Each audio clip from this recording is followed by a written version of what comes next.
Thierry Henry, légende du football, a souvent exprimé son admiration pour Kylian Mbappé. Dans une de ses déclarations récentes, Henry a affirmé que, selon lui, Mbappé a plus de talent qu'Erling Haaland. Henry a souligné que la vitesse, la technique et la polyvalence de Mbappé sur le terrain font de lui un joueur unique. Il a ajouté que Mbappé a cette capacité rare de changer le cours d'un match à lui seul grâce à ses dribbles explosifs et sa finition précise. D'autre part, Henry reconnaît également les qualités d'Haaland, notamment sa puissance physique et son efficacité devant le but. Mais il estime que la palette de compétences de Mbappé est plus vaste. Phil Foden a récemment exprimé son admiration pour Lamine Yamal, le jeune talent du FC Barcelone.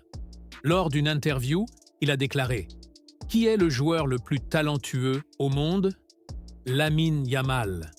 C'est un phénomène naturel. » Il a souligné la capacité de Yamal à prendre des décisions impressionnantes sur le terrain, surtout à un si jeune âge. Foden a également mentionné que les performances de Yamal sont remarquables et qu'il est un joueur à suivre de près dans le futur.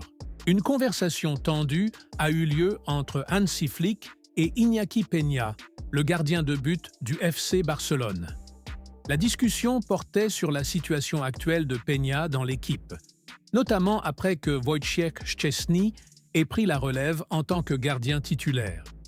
Flick a souligné l'importance de la ponctualité et de l'autocritique, ce qui a laissé Peña avec un goût amer et l'impression que retrouver sa place serait difficile. Cette conversation a laissé les deux parties dans un certain malaise. Il y a eu une grosse altercation entre Luka Modric et Vinicius Junior lors du quart de finale de la Coupe du Roi contre Leganés. Le match était très tendu et le Real Madrid était en difficulté après avoir perdu un avantage de 2 buts. En toute fin de rencontre, Modric s'est approché de Vinicius pour lui reprocher son manque d'implication défensive.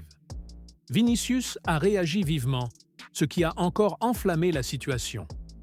Carlo Ancelotti a pris position en faveur de Modric, affirmant que si Modric a dit quelque chose, il fallait le respecter.